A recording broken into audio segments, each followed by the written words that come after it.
Back in March, we were granted an exclusive opportunity to join Team New Zealand aboard their AC72 CAT. Understandably, we were delighted. At that stage, Team New Zealand hadn't even left Auckland. Now, 6 months on, well, they've won the Challengers Series and they are all going well, just 5 wins away from reclaiming the America's Cup. Touch wood. So, to give you an idea of just how intensive it gets aboard these boats, Lachlan Forsyth recounts his experience. The whole world is now getting to see what it's like when the America's Cup AC72s hit the water. But for Team New Zealand, it's been a long journey to this point. And as it turns out, we were there when they were back here.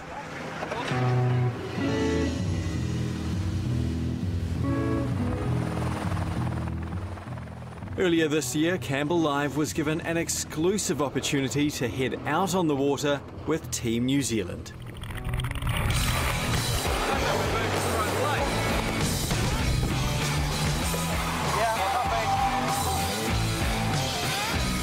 To get an up-close experience with the boat they're now using to try and win the America's Cup.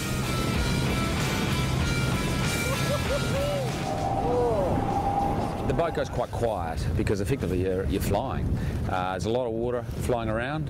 The windward side, as it will be on the starboard side today going down the harbour, is just enveloped with water, as you'll see. You'll be in some of it. But it's quite quiet because the boat's effectively off the water.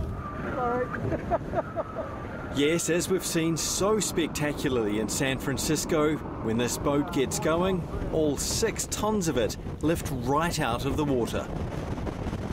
At full noise, the only thing keeping them stable and upright are a couple of little fins sticking out from each hull.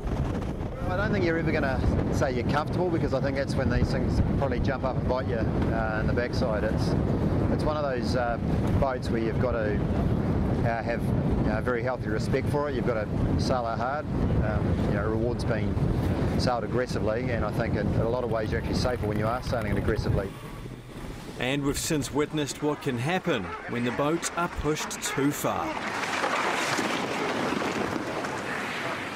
Because of that danger, each of the team wears body armour, life vests, and is equipped with breathing apparatus and a knife in case of trouble. No trouble the day we were there though, but sitting on the mesh it was easy to see the pressures on the boat and these men.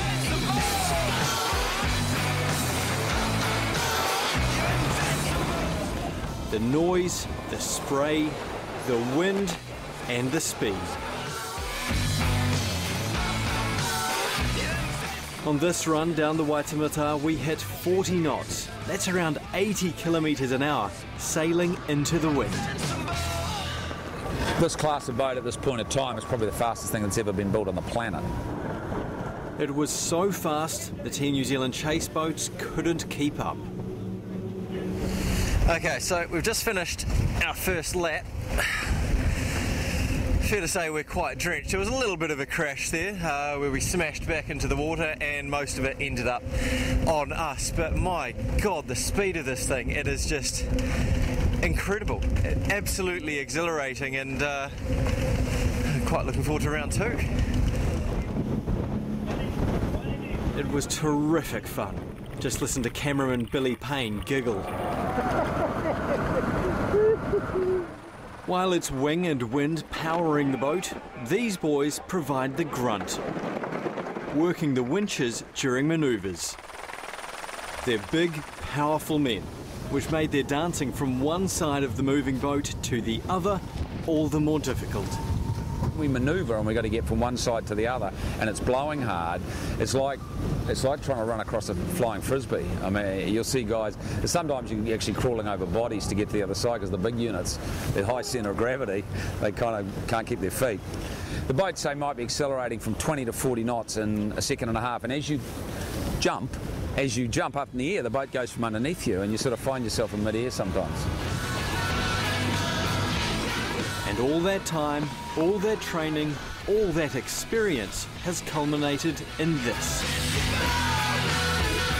5 races down, 5 wins to go. and a nation anxiously, eagerly watching on.